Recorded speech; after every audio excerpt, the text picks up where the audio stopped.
Diabetes வரலனாக்கா இதை நம்பி இருக்கின்ற பல மெடிக்கல் நிறுவனங்கள் அப்படியே படுத்துரும். ஏன்னா டயாபெட்டிஸ் இஸ் அது அன்க்யூரபிள்னு சொல்லி மைண்ட் செட்டை உருவாக்கி மெடிசன்ஸ் சேல் பண்ணிட்டு இருக்காங்க. Diabetes is not an disease. தேக்கு மரத்தை வெட்டினா எப்படி பிடிப்பாங்களோ அந்த மாதிரி இப்போ போலீஸ் பிடிக்கிறதுக்கான ஒரு வாய்ப்புகள் அதிகமாக இருக்குது. இப்போ விவசாயம் பண்ணுறதுக்கே ஆள் கிடையாது. அதாவது நம்மாழ்வார் என்று ஒரு விஞ்ஞானி இருந்தார். அதாவது கோட்டு சூட்டுலாம் போட்டுக்கிட்டு அப்படி உட்காந்து பேசினா தான் ஜனங்க நம்புகிறாங்களே கண்டி.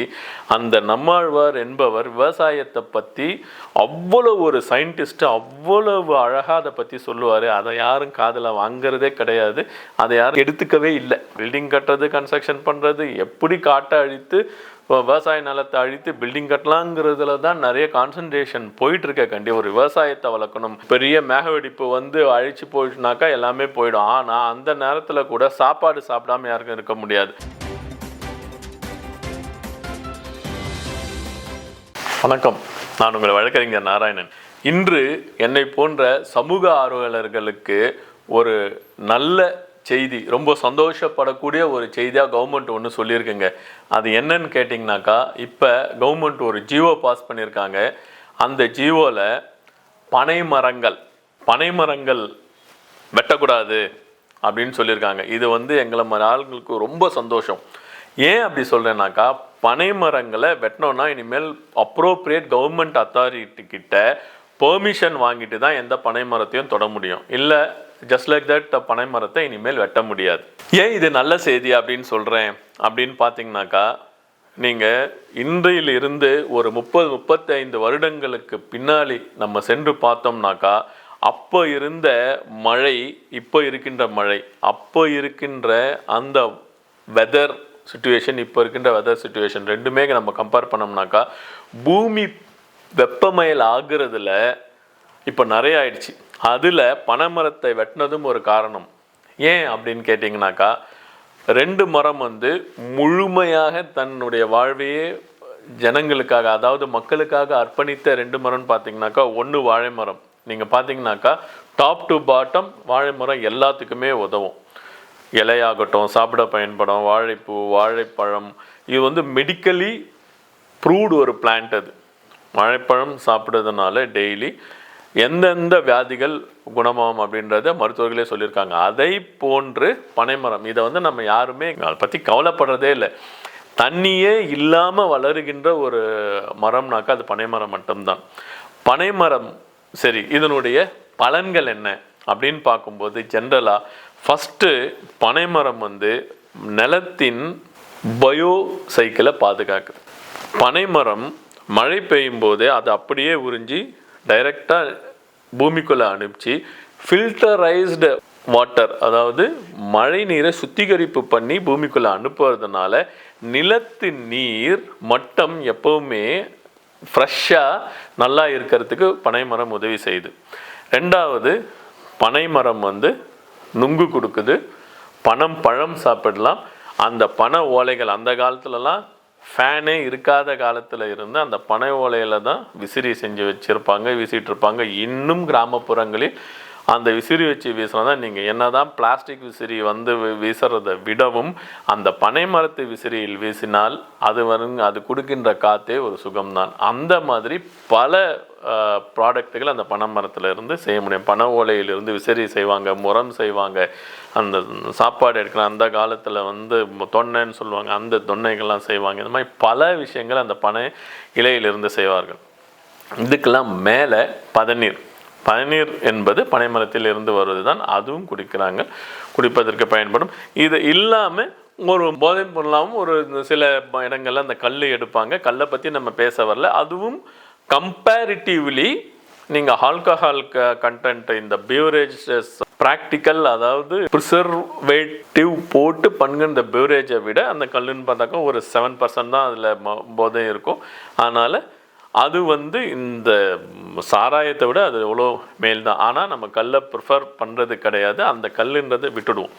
அதர் பனைமரத்தினுடைய பலன்களை பற்றி நம்ம பேசுவோம். பனைமரத்துலேருந்து பனஞ்சார் சொன்னேன். அடுத்தது பனை வெல்லம் என்பது ஒரு சிறந்த மருத்துவ குணமுள்ள ஒரு பொருள். நீங்கள் சர்க்கரைக்கு பதிலாக கரும்பில் இருந்து எடுக்கின்ற அந்த வெள்ளை சர்க்கரைக்கு பதிலாக பனம் கற்கண்டு பனம் வெல்லம் மட்டுமே போட்டு நம்ம காஃபி சாப்பிட்டோம்னாலோ இல்லை டீ சாப்பிட்டோம் அப்படின்னாக்கா உடல் உபாதைகளே வராது. இது மெடிக்கலி ப்ரூவ்டு.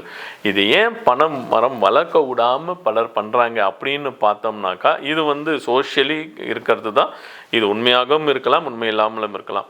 பனை மரங்கள் நிறைய வளர்த்துட்டோம் அப்படின்னு சொன்னாக்கா பனை வெல்லம் நிறைய உற்பத்தி ஆகிடும். பனை வெல்லம் நிறைய உற்பத்தி ஆகும்போது பனை மரத்துலேருந்து எடுக்கின்ற அந்த பனஞ்சாறு வெல்லம் வந்து சர்க்கரைக்கு மாற்றாக பயன்படுத்தப்படும். சர்க்கரைக்கு மாற்றாக பயன்படுத்தும் போது இந்த ரிஃபைன்டு ஒயிட் சுகருக்கு பதிலாக இந்த பனை வெல்லத்தை போட்டு சாப்பிடும்போது மக்களுக்கு டயபெட்டிஸே வராது. டயாபெட்டிஸ் வரலனாக்கா இதை நம்பி இருக்கின்ற பல மெடிக்கல் நிறுவனங்கள் அப்படியே படுத்துரும். ஏன்னா டயாபெட்டிஸ் இஸ் அது அன்க்யூரபிள்னு சொல்லி மைண்ட் செட்டை உருவாக்கி மெடிசன்ஸ் சேல் பண்ணிட்டு இருக்காங்க. Diabetes is not an disease. இது இப்போ எல்லாருக்குமே சொல்லுங்க. இது நம்ம வந்து ஒரு 15-20 வருஷத்துக்கு முன்னாடியே நம்ம சில பெட்டிகளை நம்ம சொல்லியிருக்கோம். Diabetes is not an disease. Diabetes வந்து நம்மளா ஒரு சைக்கலாஜிக்கல் ப்ராப்ளமாக உருவாக்கிக்கிட்டு சர்க்கரை இருக்குது, சர்க்கரை சாப்பிட்டா சர்க்கரை வியாதி வந்துடும் அப்படின்லாம் சொல்லிட்டு அந்த பேன்க்ரீஸ் வந்து சைக்கலாஜிக்கலாகவே அதனுடைய உற்பத்தி அதனுடைய வேலைகளை குறைச்சிக்கிற மாதிரி பண்ணிட்டோம். சரி, அது ஒரு பக்கம் இருக்கட்டும். இப்போ பனை வெல்லம் நிறைய யூஸ் பண்ண ஆரம்பித்தோம்னாக்கா சர்க்கரையின் அளவு குறைஞ்சிடும். சர்க்கரையின் அளவு குறையும் போது இவர்களுடைய ஆரோக்கியம் இன்க்ரீஸ் ஆகும். அதே மாதிரி மெடிக்கல் டேர்ம்ஸில் அந்த மெடிசன்ஸ் டயபெட்டிஸ்க்கு வருகின்ற மெடிசன்ஸ்லாம் குறைஞ்சணும்ன்றதுனால பனை மரத்தை யாரும் ப்ரிஃபர் பண்ணுறதில்லை அப்படின்ற ஒரு கருத்து இருக்குது. ஆனால் உண்மையில் பனைமரம் என்பது மிகவும் நல்லது. இப்போ இந்த ஜீவமுகம் பனை மரத்தை வெட்டக்கூடாதுனாக்கா யாராவது வெட்டினாக்கா தேக்கு மரத்தை வெட்டினா எப்படி பிடிப்பாங்களோ அந்த மாதிரி இப்போ போலீஸ் பிடிக்கிறதுக்கான ஒரு வாய்ப்புகள் அதிகமாக இருக்குது.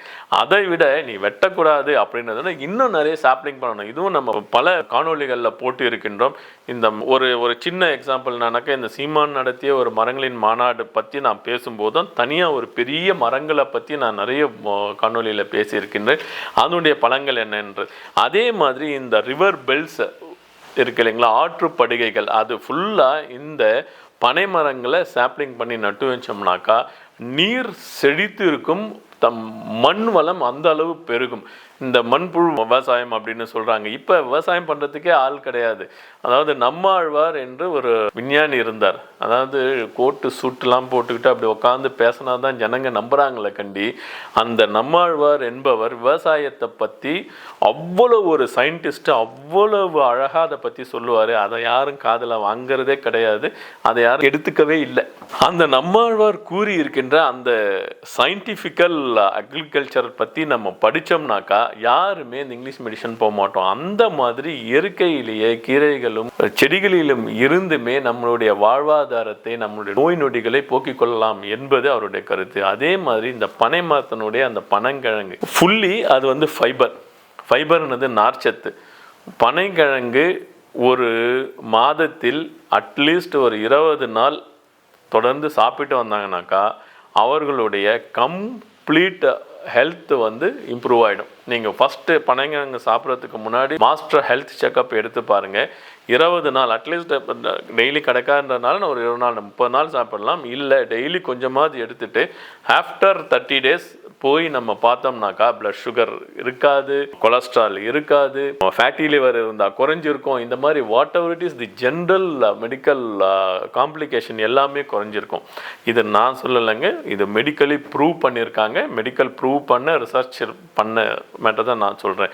ஸோ அப்பேற்பட்ட இந்த பனை மரங்கள் வளர்க்கப்பட வேண்டும்.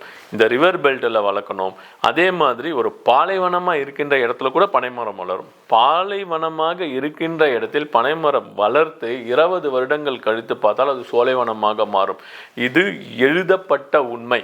இதெல்லாம் நம்மாழ்வார் சொல்லியிருக்காரு. அதை வந்து யாருமே ப்ரொபகண்டா பண்ண மாட்டாங்க. பில்டிங் கட்டுறது, கன்ஸ்ட்ரக்ஷன் பண்ணுறது, எப்படி காட்டை அழித்து விவசாய நிலத்தை அழித்து பில்டிங் கட்டலாங்கிறதுல தான் நிறைய கான்சன்ட்ரேஷன் போயிட்டு இருக்க கண்டி. ஒரு விவசாயத்தை வளர்க்கணும். இந்தியா என்பது விவசாய நாடு. 75% மக்கள் விவசாயத்தை தான் நம்பி இருக்கிறார்கள் என்பது எனக்கு தெரிஞ்சது. ஆனால் இப்போ விவசாயத்தெல்லாம் விட்டுட்டு எல்லாருமே ஃபாரினில் போகிறதும் வேறு வேலைவாய்ப்புகள் தேடி போகிறதும். இப்போ பார்த்தீங்கன்னா ஐடி கம்பெனி வெளியில் அனுப்ப ஆரம்பிச்சிட்டாங்க. ஐடி எவ்வளோ நாள் இருக்கும்? கொஞ்ச நாள் தான் நிற்கும். ஒரு பர்சன்டேஜ் ஆஃப் பீப்புள் போகட்டும், அட்லீஸ்ட் ஒரு ஃபேமிலிலேருந்து 2 பேர் இருந்தாக்க ஒரு அட்லீஸ்ட் ஒருத்தர் விவசாயம் பண்ணட்டும், ஒருத்தர் ஐடி கம்பெனிக்கு போகணும். ஐடி கம்பெனிக்கு போங்க, நீங்கள் மேனுஃபேக்சரிங் கம்பெனிக்கு போங்க, எங்கே வேணால் போகணும். ஆனால் விவசாயத்தை விடாதீங்க, விவசாய நிலத்தை விற்காதீர்கள். விவசாய நிலம் என்பது மட்டுமே ஃப்யூச்சருக்கு, உலகத்துக்கே சாப்பாடு போடுகின்ற ஒரு காரணியாக இருக்க போகின்றது. நான் ஏன் சொல்கிறேன்னாக்கா, உணவு பஞ்சம் வரப்போகுது. இப்படியே போயிட்டு இருந்ததுனாக்கா, நகரமயமாக்கல், காங்கிரீட் கட்டிடங்களும் அதுவும் இருந்ததுனாக்கா, ஒரு சுச்சுவேஷனில் எல்லாமே வந்துடும். ஒரு பெரிய மேகவெடிப்பு வந்து அழிச்சு போயிடுச்சுனாக்கா எல்லாமே போயிடும். ஆனால் அந்த நேரத்தில் கூட சாப்பாடு சாப்பிடாம யாருக்கும் இருக்க முடியாது. கோவிட் டைம் வந்தது. கோவிட் டைமில் கூட எல்லாம் லாக்டவுன் பண்ணாலும் எல்லா இண்டஸ்ட்ரியும் முன்னாங்க. எந்த ஐடி இண்டஸ்ட்ரியும் ஒர்க் பண்ண, எந்த மேனுஃபேக்சரிங் இண்டஸ்ட்ரியும் ஒர்க் ஆகலை. ஆனால் ஒரே ஒரு இண்டஸ்ட்ரி மட்டும் அது பண்ணாமலே இருக்க முடியாமல் மனிதன் வாழ்வாதாரத்திற்கு ஒரு உறுதுணையாக இருந்த இண்டஸ்ட்ரி விவசாயம். அது நல்லா மக்கள் புரிஞ்சுக்கணும். அதனால் பனை மரங்கள் என்பது மிக மிக மிக முக்கியமான ஒரு மரமாக கருதப்படுகின்றது. அது வளர்க்கப்பட வேண்டிய ஒன்று. அதனால் இன்றைக்கு பாஸ் பண்ணியிருக்கின்ற இந்த ஜிஓ அரசாணை எங்களை மாதிரி இருக்கின்ற சமூக ஆர்வலர்களுக்கு மிகுந்த மகிழ்ச்சியை கொடுத்திருக்கின்றது அப்படின்னு சொல்லிட்டு, நிறைய பனைமரங்களை வளர்ப்போம், பயன்பெறுவோம் என்று கூறி இந்த காணொலியை முடிக்கின்றேன். நன்றி, வணக்கம்.